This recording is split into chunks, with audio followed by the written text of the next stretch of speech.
Hi, you're watching Reddit Confessions. Some stories begin with love. This one begins with an empty chair, and everyone staring at it. There was a chair next to hers the entire night. Empty. Waiting for me. She made sure of that. She even told people, "Oh, he'll be here soon. He's just always late to fun things." But I wasn't late. I was standing just inside the venue, watching her from behind a row of tall cocktail tables, gripping the back of my neck like it would keep my body from bolting. She kept glancing toward the door, not because she was worried about me, but because she wanted me to show up just late enough to see what she was doing. Willa, my wife of 6 years, wasn't drunk. She wasn't high. She wasn't lost in a moment. No, she knew exactly what she was doing. This wasn't a fight. This wasn't a breakdown. This was a setup. Let me be clear, I'm not some explosive guy. I don't storm out of rooms or throw words like grenades. I'm the guy who sends follow-up emails and triple checks if the oven is off. I'm the one who says maybe she's just tired, instead of maybe she doesn't love me anymore. But that night, she made it impossible to stay quiet. The party was her idea. A small celebration for her client's product launch, a skincare brand run by tech bros who'd never touched their own packaging. She'd been planning it for weeks, and I'd heard every detail. The floral arrangements, the lighting tones, the dress code that was somehow both chic and destructured. What I didn't know, what she didn't say, was that Keaton would be there. Keaton, her co-creative, who suddenly became the shadow in every story she told. Keaton had this funny idea. Keaton thinks I should push for a raise. Keaton said my laugh is so specific, he could find me in a hurricane. She thought I didn't notice. Or maybe she hoped I would notice and do something dumb. Either way, she had a plan, and I walked right into it. I arrived early. I had this naive idea that maybe surprising her would remind her of who I am, who I was before I became invisible to her. But when I saw her with Keaton, sitting close at a low-lit corner table, the surprise died in my chest like a dropped candle. She was touching his wrist, whispering, laughing, and then, as if the universe needed to sharpen the knife, she stood up, raised her glass, and said, loud enough for half the room to hear, "Let's make this fun." She called for attention. People quieted. I didn't know what she was doing, until she pointed toward the empty chair beside her. "Let's give Franklin a choice," she said, smirking. "Stay here with us and finally loosen up, or walk out now if it's too much pressure. Either way, no hard feelings." My name burned in my ears. People turned to look. Some laughed nervously. Keaton didn't even blink. And me? I stepped forward. Not to sit, not to speak, just to look her in the eyes, one last time, and leave. I didn't slam a door. I didn't make a speech. I just turned around and walked away, past the waiters, past the music, past the embarrassment that hadn't even caught up to me yet. She gave me a test. I gave her an answer. She didn't rush home that night. That part always stuck with me. You'd think after publicly shaming your husband, daring him to leave in front of strangers, you'd at least check if he actually did. But Willa? She stayed. She drank. She danced. She laughed like she hadn't just detonated our marriage with a toast. According to someone I used to consider a friend, she even joked that I was probably halfway to my mom's basement by then. I wasn't. I was already gone. Gone in a way she didn't expect. Not just out of the venue, not just down the road, but out of the entire life we built together. Our apartment was still technically ours, but that night it felt more like a crime scene. I walked in without turning the lights on. I sat on the edge of the couch in total silence, letting the city noise spill through the windows. I didn't cry. I didn't scream. I just sat there, staring at nothing, because for the first time in years, I had no plan, no apology letter to write, no routine to fix things, no illusion left to hold on to. She got home at 1:43 a.m. I remember the time exactly because I was still sitting there in the dark, watching the digital clock on the oven blink. She opened the door with a laugh, probably finishing a joke from the car ride, and then froze the second she saw me sitting there like a ghost in my own home. "Jesus, Franklin," she said, startled. "Why are you just sitting in the dark like that?" I didn't answer. I stood up slowly and walked past her. She followed me down the hallway, her voice switching from fake casual to sharp. "Are you seriously mad about tonight?" It was a joke. "You always take things so." I opened the closet and pulled out the suitcase I hadn't used since our last vacation, which, ironically, was also the last time she seemed genuinely happy to be around me. I started packing. No drama. No chaos. Just shirts, socks, a few books, and the charger she always borrowed and never returned. She stood in the doorway, arms crossed, trying to stay in control of the situation. "So you're just going to leave?" she snapped. Over that, I finally looked at her. "That wasn't a joke. You humiliated me, Willa. And you meant it." Her face didn't fall. It hardened. "You're so sensitive, Franklin. You always have been. You twist everything into some emotional crisis." I zipped the suitcase. "Maybe," I said quietly, "but at least I never twisted you into entertainment." That landed. For a second, her expression cracked. But just like always, she hid behind that same tired smirk and said, "Fine. Go. Run away like you always do." "I've never run," I said. "Not once. I've stayed through everything. Through your silence, through your eye rolls, through you acting like being my wife was some kind of sentence. But tonight, you finally gave me permission to stop pretending." I walked out with the suitcase, and I didn't slam the door. I didn't need to. The silence behind me was louder than any argument we'd ever had.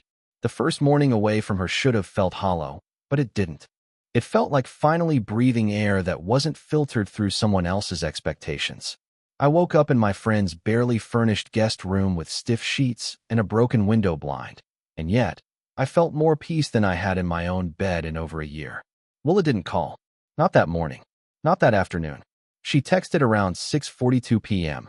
Just 2 words. "You done?" No question mark. No emotion.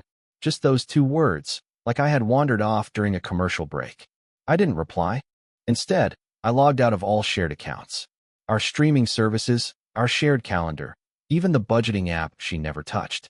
I started closing the bank account we shared, the one I foolishly thought meant we were building something together. I transferred my salary to a new checking account she didn't know existed.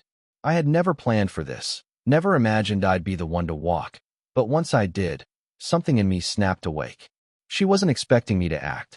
She was expecting me to sulk, to send her some long message about how much she hurt me, how much I still wanted to fix things, how I'd forgive her if she just said the right combination of words. That's who I'd always been. The fixer, the forgiver, the doormat with a heartbeat. Not anymore. 2 days later, she showed up at my work. I work remotely, so she had to ring the front office of the co-working space I'd started using. She looked good.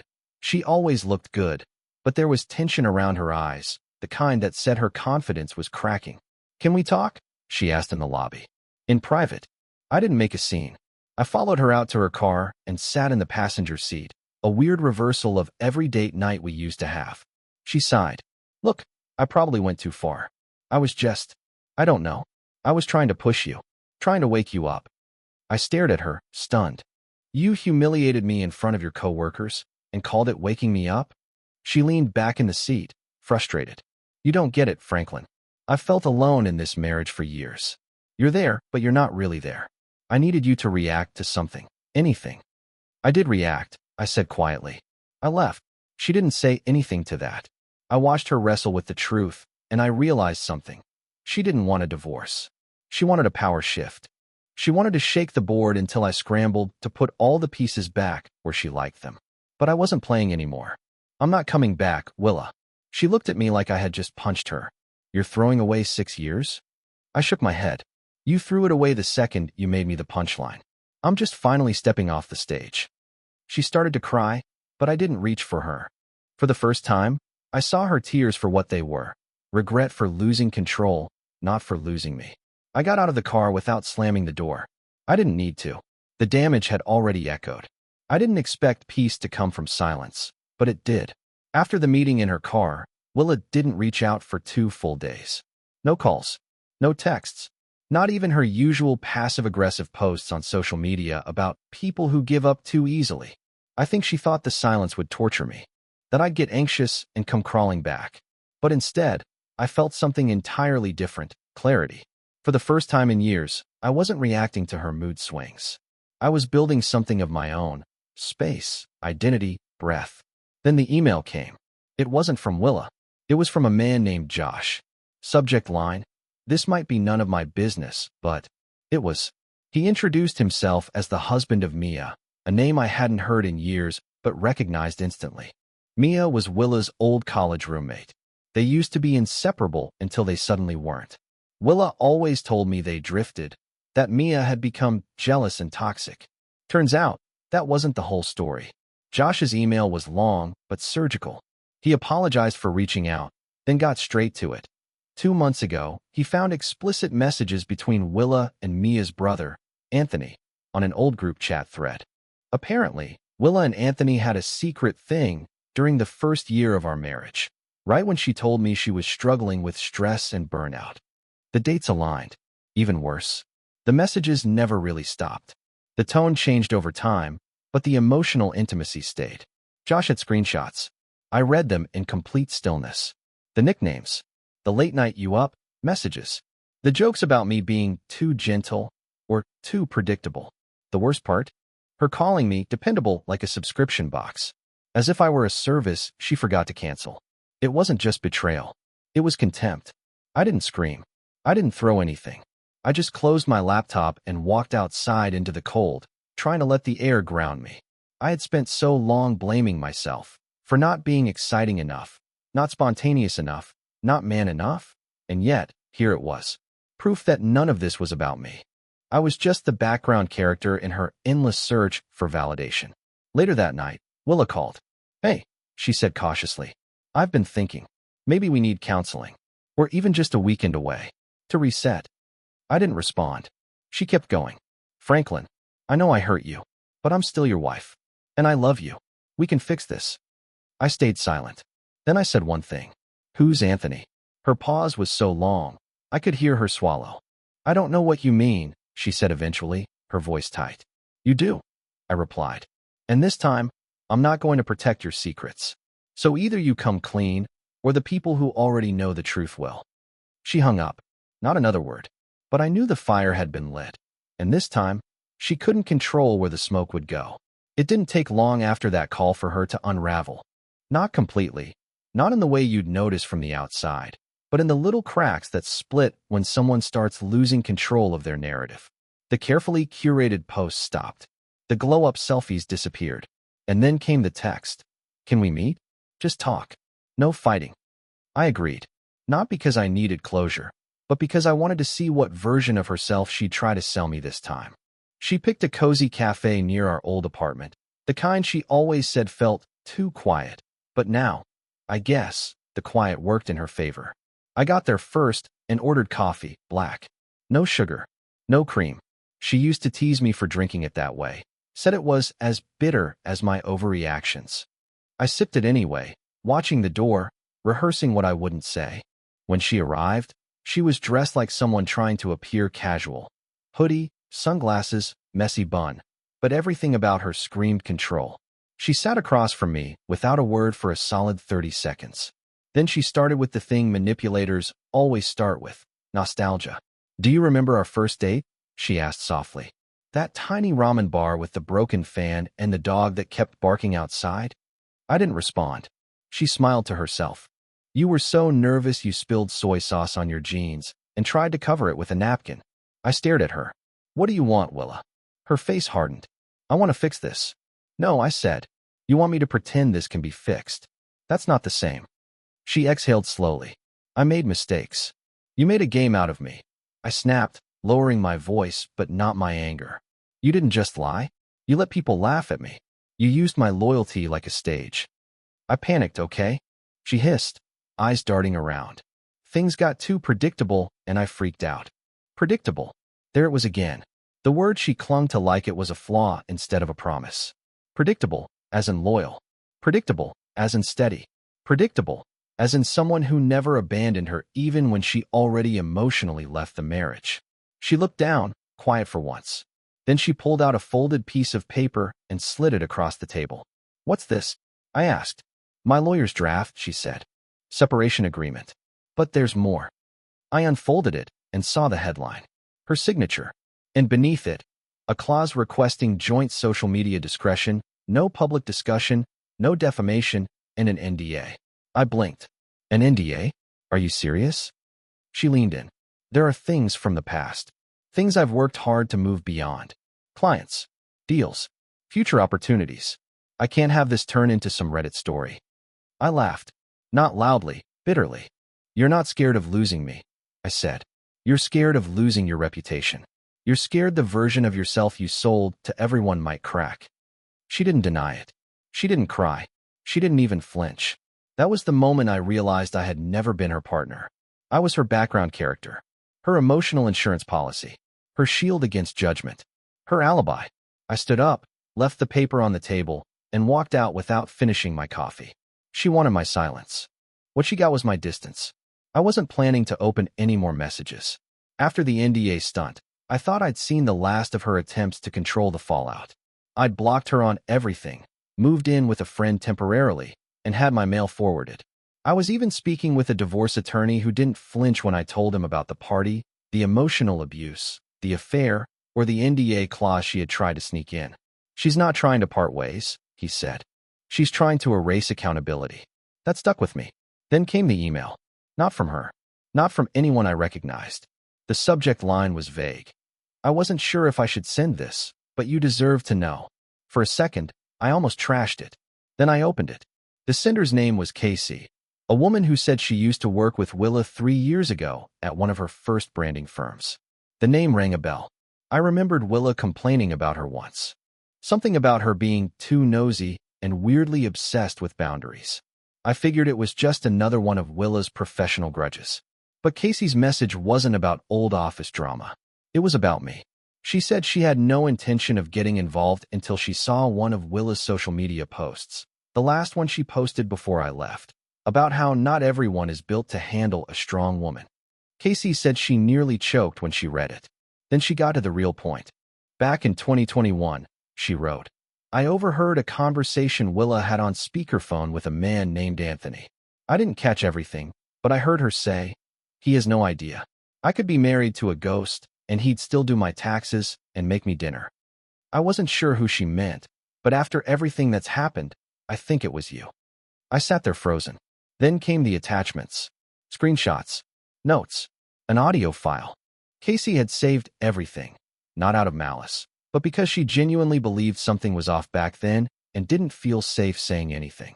One screenshot was of a Slack conversation where Willa joked about practicing the married life with the boring one while saving the excitement for the weekends. I don't even know which part broke me. Maybe it was how casual it all sounded.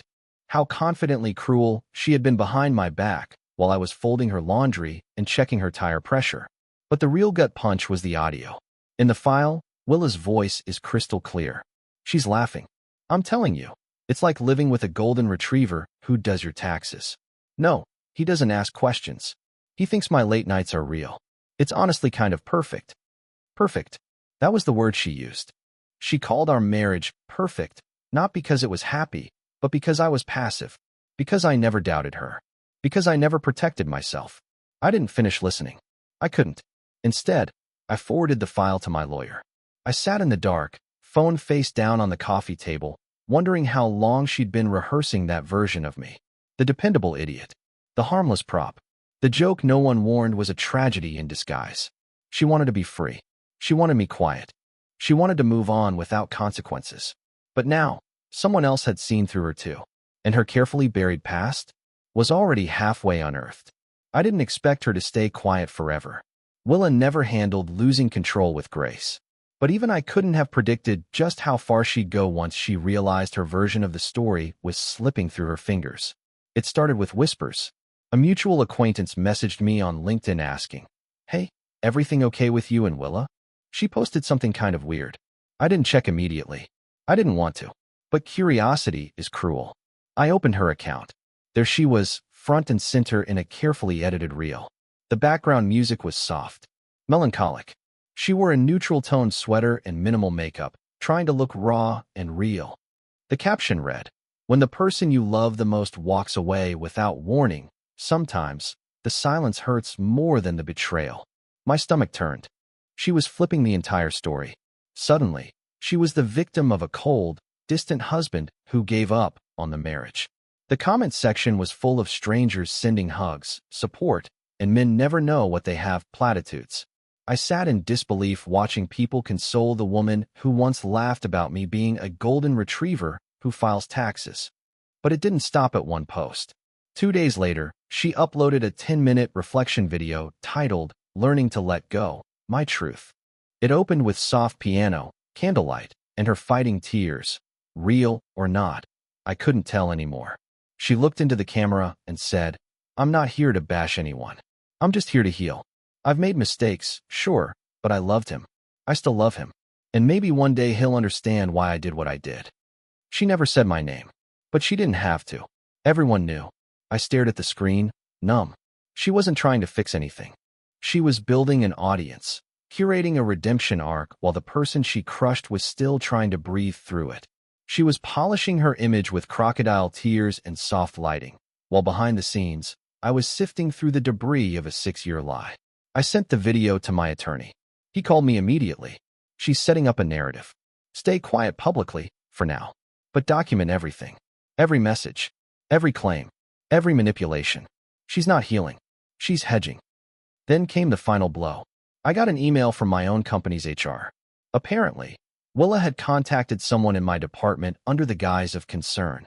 She told them she was worried about my mental health post-separation, claimed I'd been erratic, and might need a break from work. She was trying to frame me as unstable. Not just online, but professionally. I couldn't breathe for a second. Not because I was scared, but because I finally understood the full scope of who she was when no one told her no. This wasn't about love. This was about image, control, power. So I wrote my own truth, not for the world, but for the courts. My lawyer had already prepared a statement, compiling the emails, the audio, the screenshots, and now, the videos. I signed it that night. Willa could spin her story however she wanted, online, on camera, through crocodile tears. But the truth? The truth was about to walk into court, wearing a suit, carrying receipts. Court day wasn't dramatic. Not in the way Willa might have imagined it. There was no yelling, no theatrical declarations. Just documents, silence, and the sound of a judge confirming the dissolution of a marriage built on illusion. She didn't look at me once. She showed up with flawless makeup and a too-big handbag, flanked by her attorney, who kept glancing at her like he didn't quite buy her act either. The judge reviewed everything quickly, the messages, the NDA clause, the recordings, and cited with clarity. I walked out of that courtroom not with victory, but with peace. That's what no one tells you. Sometimes peace doesn't roar. Sometimes it's just the sound of your own shoes walking away without looking back. It's been 6 months now. I moved to a smaller place across town. I changed my number. I took a leave from work, not because of her warnings, but because I wanted to. I needed to remember who I was without her shadow looming over everything. I started volunteering at a local community center, tutoring kids in basic coding. One of them called me Mr. F, and for some reason that stuck in the best way. Last week, I bumped into Casey, the woman who sent me the original email that unraveled Willa's last mask. We had coffee, talked like two people who survived the same storm. She looked at me and said, "You're not what she made you out to be. You're a good man. You just forgot." She was right. I had forgotten. But I remember now. Willa? I don't follow her anymore. Last I heard, her social media following plateaued. The sympathy posts stopped once the court filings became public record. Her public became quiet. Her stage went dark. And me? I didn't get revenge. I didn't need to destroy her. She did that all on her own. What I got was better. I got myself back. Thank you for watching Reddit Confessions. If you've ever witnessed someone rewrite history to cover their betrayal, share your story in the comments. Or tell us about a powerful moment in history where the truth finally came to light. Don't forget to like, subscribe, and hit the bell so you don't miss the next shocking story from Reddit Confessions.